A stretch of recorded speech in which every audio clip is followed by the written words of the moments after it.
Hi everyone in English 1301, it's Dr. E and I'm here with your week 14 instructional video. This is the second time I'm filming it because again we had some issues with audio in the last one, which so frustrating. So I'm gonna try to do this again and not skip anything or rush through anything. So we're in week 14, which is incredible. We have so much of the course behind us, so we're just looking at a few weeks ahead. And at this point, I think it's helpful because, usually with academic work, we're just taking it week by week. Like what do we have to work on and focus our energy on this week? But we're at the point in the semester where it kind of helps to get a look ahead so that you can start planning if you need to. If you're taking multiple courses, you are likely winding down in those courses and preparing for another round of exams, not to mention final exams. So it's just a time to kind of reflect, but also look ahead. All right, so this is our course schedule, which is always available, right? So we're in week 14, and I just want to jump ahead to show that we have week 15, week 16, and then finals week, and that's it, right? We have some pretty heavy hitting grades coming up, and that's exactly why I want to kind of run through this. So next week, not this week, next week is your food journal collection assignment due date. So you can see, these are big grades, right? And then the following week will be your multimedia project. Again, another big grade. And I say this because, again, these have the potential to really push your grade towards hopefully something even better if that's something you're concerned about. They're big enough grades that they can make a positive impact, right? If you're following all those guidelines and expectations, this can really turn your grade around for the better. But the opposite of that can also be true, right? So if you're not looking at those examples, looking at the instructional videos, looking at the assignment handout and guidelines, then your grade can be negative impacted by that, right? So we want to make sure that we're kind of seeing a full view of where we're headed for our final weeks.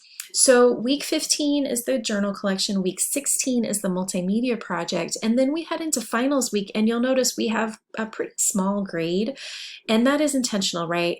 I didn't want to make the project due in that finals week because you are going to have plenty of other things on your plate, and I don't want our course to be one of them, right? So we have a relatively small grade for the course reflection, but you've submitted a bulk of those major assignments already in week 15 and week 16, right? So those take those stresses off your plate so you can focus in on those other classes in your final exams. All right, I'm going to jump into the content area so we can not only look at our weekly module, but I also want to, before we jump too much into the weekly module, just offer a reminder that we do have the student success module, which does include, includes all kinds of resources that are helpful, but you also have the bonus events or workshops available here. So if you click on this link, it will take you to a list of available, I'm air quoting right now, events, right? These are asynchronous, so they are videos. Either they're kind of a TED Talks video that we've gone through some this semester, but they're also virtual workshops on things that can help as students, right? Study strategies, tools for online learning, anything that might kind of be helpful in general. As a student, right? So you can choose up to 3 of these to submit for bonus credit, and you can access that by either, going back to the bonus events or workshops subsection of the module, and that's a link to the assignment folder, or you can always find all your assignments by going up to course activities, clicking assignments, and then bonus events or workshops are there. And so for each of those, you would just submit one of these. So PDF version, Word version of the bonus event reflection. So again, you can earn up to 5 points for each, up to 15 points overall, right, if everything is submitted and thorough.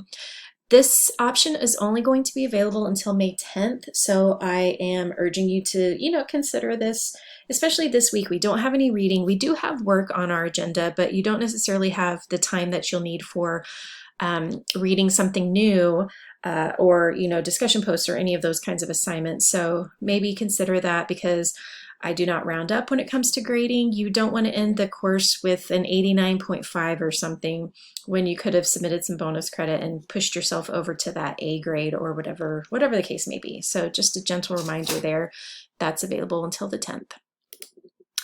All right, in the content area, I also want to offer a friendly reminder that you do have your syllabus schedule and all the rubrics for the course available in this module, right? So the course schedule, all of that's available.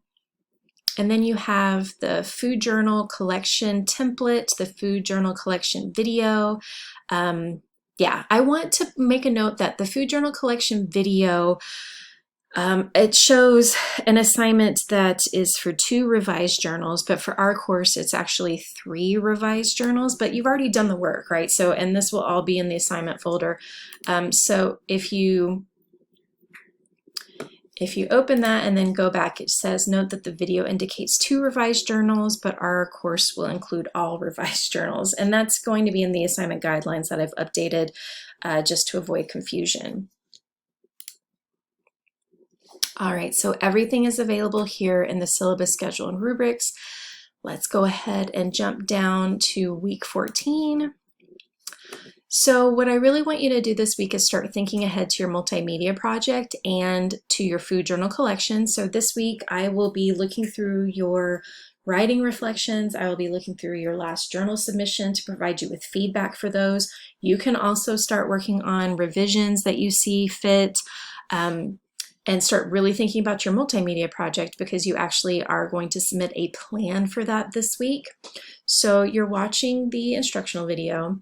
I would like you to rewatch the videos for the multimedia project and the food journal collection. And then you're going to complete the multimedia project plan that's due Thursday. And then you have a quiz that's due Sunday. Okay, so scrolling down, if you look at the multimedia project plan, I cannot stress this enough. Your multimedia project is not due this week.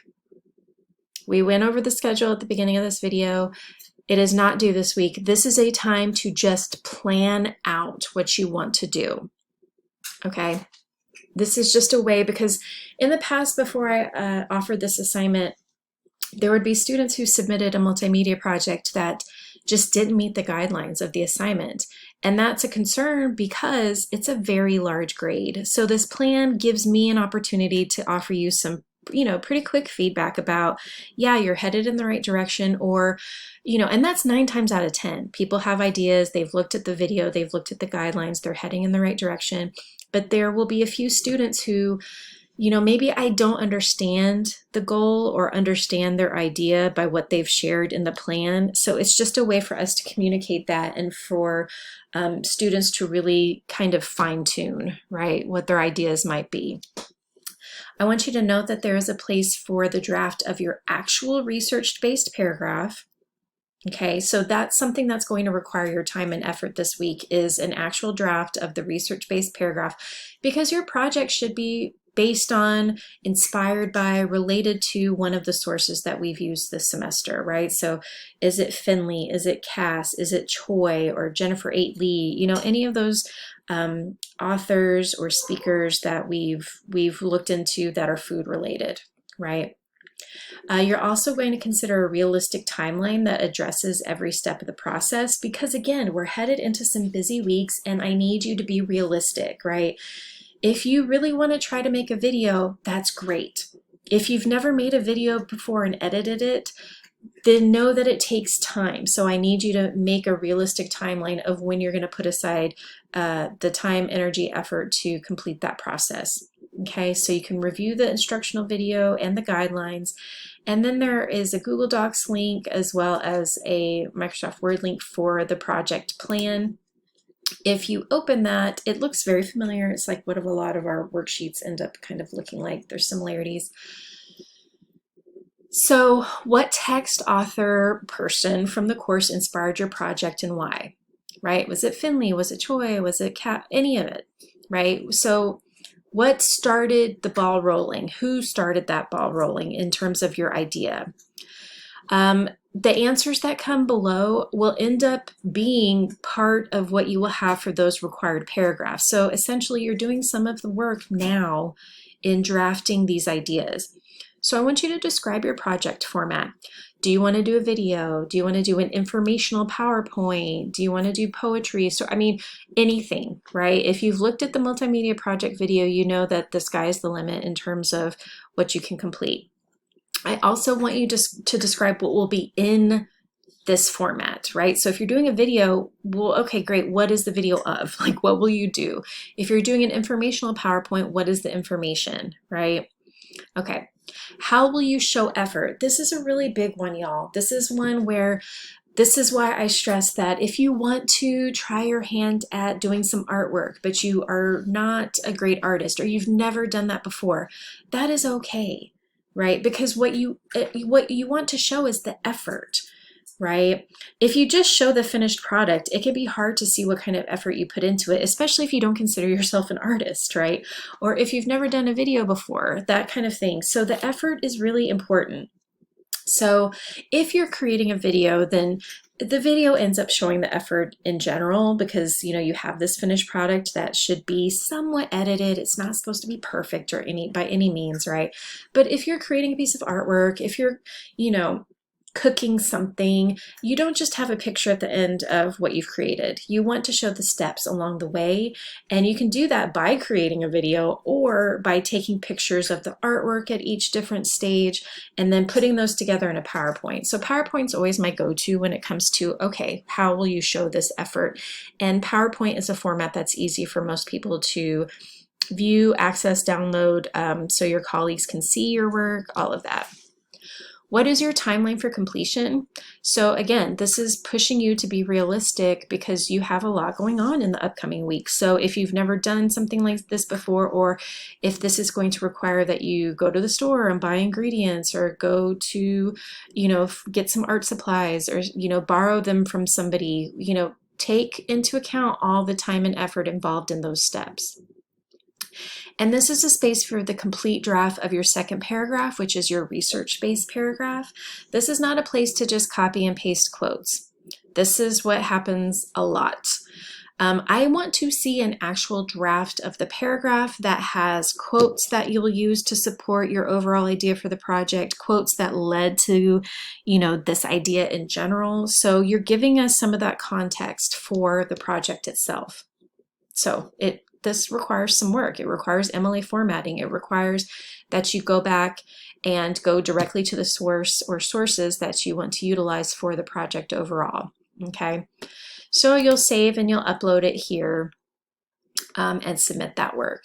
And then you'll also have a quiz, which this week, since you don't have reading, it's really just based on the assignments. So go and revisit the project guidelines, revisit the food journal collection guidelines. I do want to make a note that the multimedia project plan is not, you know, it's not locking you into an idea. So if you initially think, oh, I really want to bake a cake based on Jennifer Aitley's video, I have no idea. Anyhow, that could be your idea. But you end up not being able to go and get the ingredients for some reason. So you switch gears and go, okay, instead I'm going to go online and create an Instagram account that is highlighting some of the ideas that Jennifer Aitley shares in hers, you know, brings in some of those, whatever it is that you want to do. If it changes gears, that's fine. Our goal in this plan is really to just start thinking about the time, effort, and what has inspired you. But your overall plan can change. It doesn't mean you have to resubmit a plan down the road. It just means you have to really make sure that you're considering those guidelines and expectations. Would I like you to make a final plan and submit that this week? Yes. But stuff changes, you know, stuff happens. And so that, you know, the ultimate plan may end up changing, but as long as you have met the guidelines and expectations, that's all that really matters. Okay, y'all, second time through, and I think I've hit on all the things I hit on in the first video. Please let this audio work. If you have any questions or concerns, always reach out to me. You can post in that Q&A discussion board. You can send me an email, whatever works for you. And if you need me, I'm here for you. All right, good luck this week and take care.